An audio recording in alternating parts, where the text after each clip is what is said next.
Olá, alunos do Vem Diploma! Estamos agora na nossa última aula, o capítulo 9 da sua apostila, que vem falando sobre a biodiversidade e o meio ambiente.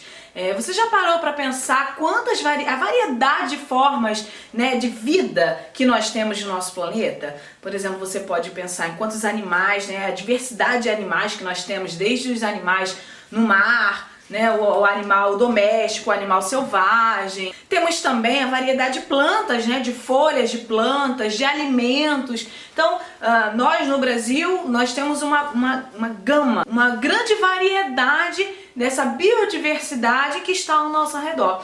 A gente pode reparar que dentro de cada grupo de animal ou planta, todos são indivíduos diferentes. Embora, vamos pegar um exemplo de um cachorro. Nós sabemos o cachorro, um animal como ele é, mas nós sabemos que tem o cachorro vira-lata, nós sabemos que tem o labrador, nós sabemos que tem a mistura entre o vira-lata e o labrador. Então a gente consegue, mesmo sendo o animal cachorro, nós conseguimos identificar qual é aquela raça daquele animal, por exemplo. Então nós temos uma biodiversidade muito grande no nosso planeta. Nós temos uma grande variedade no nosso ecossistema. Nós temos a Mata Atlântica, nós temos o Pantanal, nós temos o Cerrado, a Caatinga, nós temos a nossa floresta amazônica. Então a diversidade biológica, ou a biodiversidade, refere-se a essa variedade de vida no nosso planeta. Ou seja, ela é composta pela variedade de genes e de espécies do nosso ecossistema. Toda essa biodiversidade está na camada mais fina do nosso planeta. Eu já dei uma aula sobre isso aí, volta aí alguns capítulos atrás, e você vai ver que está na biosfera. Mas como é distribuída toda essa biodiversidade? Se eu te perguntar, por exemplo, de onde vem um canguru? Se eu te der um exemplo de um animal, o canguru, você sabe, por exemplo, que aqui no Brasil nós não temos canguru, mas vai te lembrar algum outro lugar, algum outro país vai te lembrar esse canguru. A não ser, por exemplo, nós temos uma girafa. A girafa nós teoricamente não temos aqui no Brasil, mas em alguns zoológicos nós podemos ali visitar o zoológico e ver a girafa, mas a girafa ela não é daqui do Brasil. A mangueira, por exemplo, ela é uma planta que ela é original da Ásia.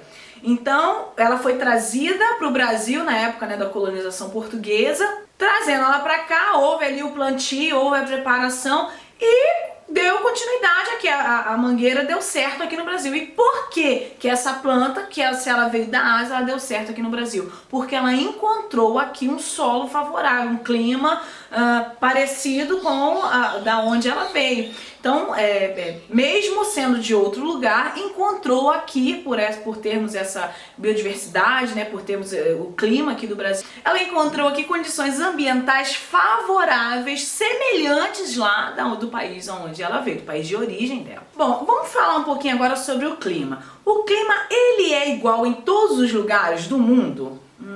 Não, Dá uma olhadinha nessa imagem aqui. Dá uma olhadinha nessa imagem, você vai ver que ela está representando um movimento de rotação e de translação que a Terra faz. Você pode observar que o Sol ele é mais forte aonde ele incide diretamente, onde ele está ali mais perto, diretamente. A região tropical, ela é iluminada de 9 a 10 horas por dia, todos os dias do ano. Enquanto que em regiões polares, no inverno, por exemplo, o sol fica meses sem aparecer. E no verão, fica meses na linha do horizonte sem o sol se pôr. Então, com isso, a gente pode concluir que a biodiversidade ela é maior nos trópicos, porque o clima ali é mais favorável para essa diversificação da vida do que em outras regiões. Por exemplo, enquanto que uma pequena área da floresta tropical equatorial, mais ou menos 55 km², possui em torno aí de 1.209 mais ou menos espécies diferentes de borboletas numa região tropical. Enquanto que em toda a Europa, em 10 milhões de km², possui apenas 380 espécies diferentes de borboleta. Então, o clima, o fato do clima mudar essa diversidade que nós temos, por exemplo, aqui no Brasil, vamos fazer uma comparação aí com a Europa, por exemplo, nós sabemos que o clima lá já é um pouco mais frio, nós temos aqui no Brasil uma variedade maior de biodiversidade, de plantas, de animais, coisa que, por um exemplo, na Europa não tem tanto. A floresta amazônica é a maior extensão territorial de florestas tropicais úmidas do mundo. Tanto que há uma grande preocupação, né, com a floresta amazônica. Logo, é de se esperar que a Amazônia, como ela é maior, a gente espera então que os números da Amazônia sejam maiores. Dá uma olhadinha nessa imagem aqui. Bom, você pode reparar que nessa imagem 68% da área da maior biodiversidade do planeta está localizado no Brasil. O Brasil, por sua localização geográfica e grande, né, em extensão territorial, esses dias eu estava vendo uma imagem comparando o Brasil com outros países. O Rio de Janeiro é do tamanho de tal país, a Amazônia é do tamanho de tal país. Então, o Brasil é um país muito grande em extensão territorial. Então, ele possui vários tipos de clima e, consequentemente, vários tipos de bioma. Como eu disse, né, nós temos o Cerrado, nós temos a Caatinga, nós temos a Mata Atlântica, temos no sul, né, como aqui citei o exemplo, os Campos Limpos do Sul. Eu vou deixar algumas imagens aqui, por exemplo, da Caatinga, do Cerrado, da Mata Atlântica, do Pantanal. Você pode reparar que tudo isso aqui está aqui no Brasil e são biomas diferentes. É a biodiversidade mesmo aqui no Brasil. Dentro de todos esses biomas, a Mata Atlântica e o Cerrado estão na lista mundial dos que possuem maior biodiversidade do planeta. Então a gente pode concluir a importância do clima. O clima pode determinar as condições de umidade, né, daquele ambiente, e isso determina quais espécies que poderão se adaptar nesse clima ali daquela região. Nós temos, por exemplo, o cacto, uma planta, cacto. É uma planta que a gente sabe que ela não precisa de estar sempre colocando água, tem que tirar do sol, tem que deixar ali, pegar o sol da tarde, porque tem algumas plantas que exigem esse cuidado. Então, o cacto ele é, digamos assim, mais fácil para se adaptar aos climas, né? Temos, por exemplo, eu lembro que na minha época da faculdade eu tinha um amigo na faculdade que ele tinha um cachorro e ele comentando o quanto que ele gastava com aquele cachorro, porque o cachorro não podia ficar em grandes temperaturas, quando estava muito calor, o cachorro tinha que ficar no quarto, no ar-condicionado. Então, você vê que não é um cachorro natural aqui do Brasil, né? Ele provavelmente veio de um outro país, um país de um clima mais frio, e para o cachorro conseguir sobreviver aqui, ele precisava de toda essa adaptação para favorecer ali a vida daquele animal. Então, há alguns seres vivos que precisam dessa adaptação. Uns vão se adaptar fáceis, como por exemplo o cacto, vai se adaptar fácil a um apartamento, a não ter que ficar regando toda hora. Já, por exemplo, esse cachorro, você precisa de ter mais esse cuidado para o cachorro não sofrer. Então, o clima, ele me determina a variedade de espécies que vai poder se manter ali naquele ambiente. Observe essa imagem aqui, por exemplo, um tapete verde aí da Amazônia, aí você vê um rio aí cortando a imagem. Você acha que, olhando essa imagem, parece que todas as plantas são iguais, do mesmo tamanho, né, a mesma folha, mas se você olhar bem de pertinho, como essa imagem aqui, você vai ver que as plantas, as folhas, as árvores, elas são diferentes. Em folhas, em tamanhos, em tempo, tudo isso é bem diferente. Olhando a primeira imagem de cima, é tudo a mesma coisa, parece aquele mesmo verdinho. Mas quando você aproxima um pouquinho, você vê que são formas diferentes. Você já parou para pensar quantos organismos vivem nessas árvores aí, por exemplo, essa imagem que eu mostrei? Dá uma olhadinha nessa daqui. Nós temos aí o macaco, a onça pintada. Então, você vê a variedade de animais que nós temos, né, dependentes dessa floresta amazônica. Mas a vida sempre foi assim como vemos hoje? Ela sempre teve essa grande diversidade? Não. Há cerca de 3 bilhões de anos de vida no planeta Terra, deve ter extinto mais ou menos 1 bilhão de espécies. É muita coisa. E isso vem evoluindo, infelizmente vem evoluindo cada vez mais. E o que aconteceu com todas essas vidas? A gente sabe, né, na época do dinossauro, por exemplo, que foi extinto, e ali muitos animais também foram extintos, mas hoje, com o desmatamento, com o lixo, tudo que tem, as caçadas irregulares, né, tudo isso tem prejudicado a vida Eu acabei de assistir um filme, por exemplo, que fala que daqui a alguns anos os leões serão extintos. Então daqui a alguns anos os leões serão extintos pela caçada. Temos uma parte ali de preservação, mas ela é pequena comparado à grande necessidade, ao grande avanço dessa degradação que está acontecendo. Falando um pouquinho sobre evolução, lá no ano de 1809, Lamarck foi um dos primeiros estudiosos a rejeitar a ideia da criação da espécie que nós conhecemos. Lamarck acreditava que fatores ambientais podiam modificar a estrutura de um indivíduo. E isso acontecia de acordo com as necessidades ali das adaptações. Mas acreditava que essas características poderiam ser transmitidas para um filhote, por exemplo. Já em 1858, Charles Darwin, publicou a teoria da evolução natural baseada no critério de luta pela existência. Quais seriam esses critérios? Existe variação entre o indivíduo da mesma espécie, eles podem se reproduzir, e os menos adaptados não sobrevivem e traços favoráveis de sobrevivência são herdados pelos descendentes. É como se fosse uma seleção natural, onde só as melhores coisas dos indivíduos fossem ali gerar aquele outro indivíduo. O que Darwin na realidade não sabia é que cada característica herdada é condicionada por dois fatores: o óvulo feminino e o espermatozoide masculino. Os genes para duas ou mais características são transmitidas aos gametas, né, como eu disse, os óvulos feminino e o espermatozoide masculino, de uma forma totalmente independente um em relação ao outro, formando tantas combinações possíveis. Já para o meio ambiente, até 1970 mais ou menos, você não ouvia falar sobre o cuidado que a gente precisa ter, as preocupações que a gente precisa ter com o mundo, né, com o meio ambiente, as questões ambientais, até mais ou menos esse ano, a não ser que você estivesse aí na época na faculdade estudando, né, fazendo um estudo específico sobre isso, aí realmente você ouvia dizer. Hoje já é o contrário. Os interesses pessoais, o próprio capitalismo, né, gerou isso de eu querer botar a minha necessidade à frente de qualquer coisa. Então foi gerando o desmatamento, porque eu preciso de ter um móvel na minha casa. Foi o lixo, né, foi se acumulando e as pessoas foram jogando em qualquer lugar. Não importa, eu quero tirar isso daqui da minha casa porque está me incomodando. Então, essa preservação, até 1970 ninguém falava, não, era um assunto totalmente que ninguém... Eu particularmente não lembro de ter estudado na época que eu estudava, na escola, né? Eu só ouvi isso na faculdade. Mas na época que eu estudava, eu não escutava sobre isso, sobre essa preservação do meio ambiente.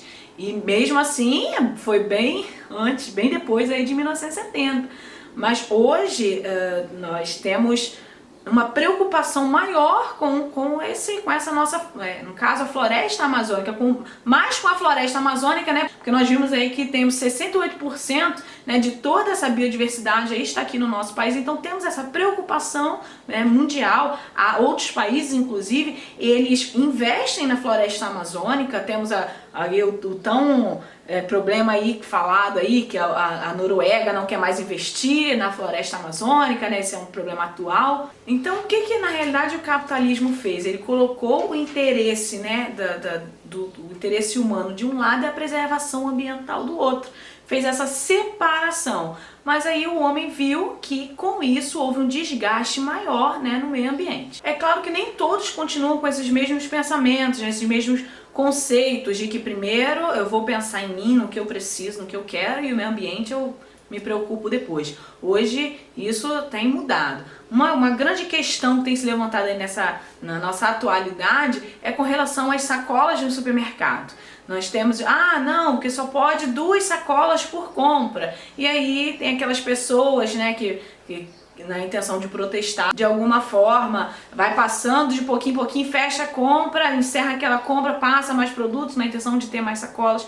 É claro que é toda uma adaptação. Nós viemos de costumes de pegar quantas sacolas a gente queria no mercado. Hoje nós não temos mais isso. Hoje nós temos que levar a nossa própria bolsinha. Mas isso é pro dinheiro, pro governo. Enfim, pensando no lado do meio ambiente, isso é totalmente favorável, porque as sacolas demora em torno de 100 anos para ser eliminado da natureza. Então, você poder levar a sua bolsa é muito mais fácil. Esses dias eu fui no mercado com a minha filha e eu levei a bolsinha, a moça foi, já passou 2 sacolas. Eu falei assim, não, eu não quero. E ela perguntou assim, não, mas você tem direito. Eu falei assim, eu sei, mas eu não quero, eu estou preocupada com o meio ambiente. E aí ela até, olha, me parabenizou e tal.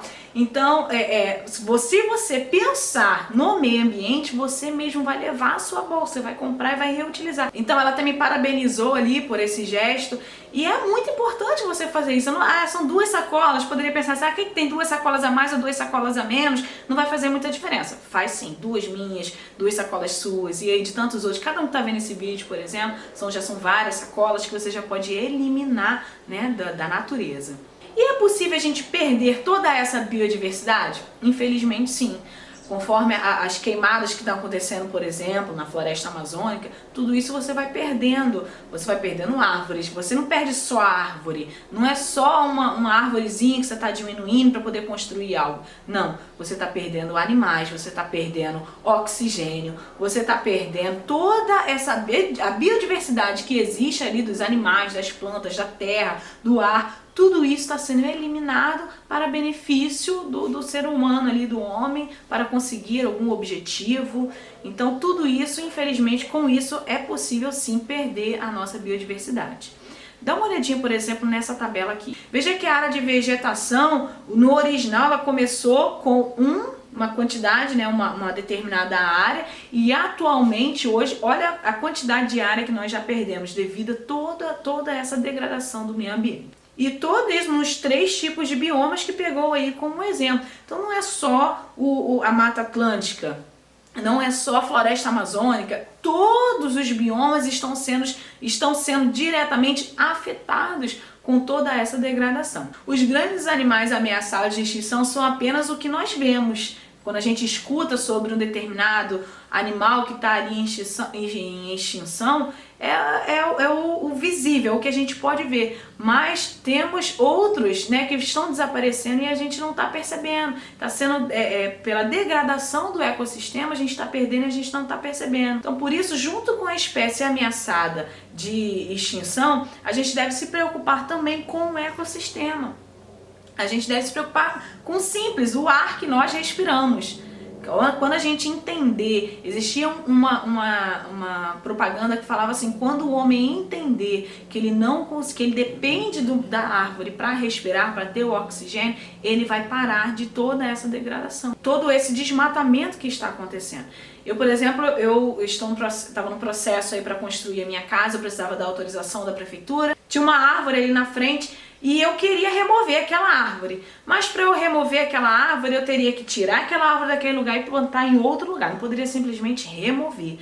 Por conta da questão ambiental, que aquela árvore é patrimônio daqui da cidade. Para eu construir, eu tive que pagar também uma taxa ambiental. Então, hoje tem essa maior preocupação com o meio ambiente, com essa degradação que está acontecendo, que vem acontecendo. Mas nem sempre foi assim. As pessoas arrancavam, tiravam as árvores e simplesmente acabou.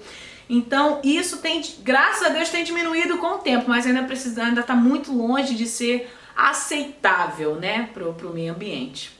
Então quando a gente escuta, o lobo-guará, o mico-leão dourado, o peixe-boi, eles estão correndo perigo de extinção, na realidade o perigo já está muito antes. Esse é só o que a gente está vendo, esse é só o visível, é o que a gente de repente se preocupa. Mas a Mata Atlântica inteira, a Amazônia inteira está sofrendo com isso, com essa degradação do meio ambiente. Vamos agora então para o desenvolvendo competência e vem o exercício proposto assim. Sobre a tabela foram feitas as seguintes conclusões. 1. A Amazônia não sofre com perdas florestais. 2. Atualmente o cerrado é o ecossistema mais ameaçado. 3. O ecossistema que mais perdeu área de vegetação original foi a Mata Atlântica. 4. Esses ecossistemas ainda possuem poucas áreas de preservação? Quais são as alternativas corretas? A. 1 e 3. B. 3 e 4, C, 1, 2 e 3, D, 1, 2 e 4 ou letra E, 2, 3 e 4. Bom, se você analisar, observar e com atenção para você ver essa tabela, você pode perceber que a única conclusão que a gente pode chegar da alternativa correta é a alternativa de letra E, porque a letra A e todas as outras, né, A, B, C ou D, vem falando sobre a questão número 1. E a questão número 1, ela diz que a floresta amazônica, ela não está sofrendo com nenhuma perda florestal, e a gente sabe que isso, infelizmente, não acontece. Esses dados, eles nos mostram que esses ecossistemas estão totalmente ameaçados e que necessitam de cada vez mais medidas de prevenção, de recuperação, visto a importância que ele tem para o equilíbrio ecológico. A gente não pode pensar só que é para favorecer os animais, está favorecendo a mim. O ecossistema que está sendo degradado, ele está me prejudicando a mim também, aos meus filhos que vão ficar, e a minha geração, está prejudicando a você.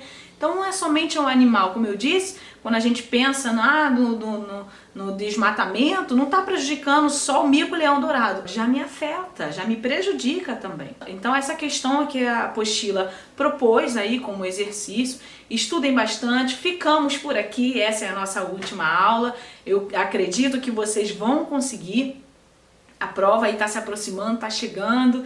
E depois vocês venham aqui para poder dizer pra gente que vocês conseguiram, que vocês passaram. E eu quero agradecer também toda a palavra de carinho que a gente recebeu. Foi muito bom, eu particularmente gostei muito. Eu aprendi muito aqui também, porque a gente estava até comentando que a gente aprende quando a gente está ensinando. Então eu quero agradecer ao carinho de vocês, a dedicação e parabenizá-los mais uma vez por estarem querendo, né, melhorar, querendo crescer, estudar é sempre muito bom, tá bom? Fique com Deus, um abraço.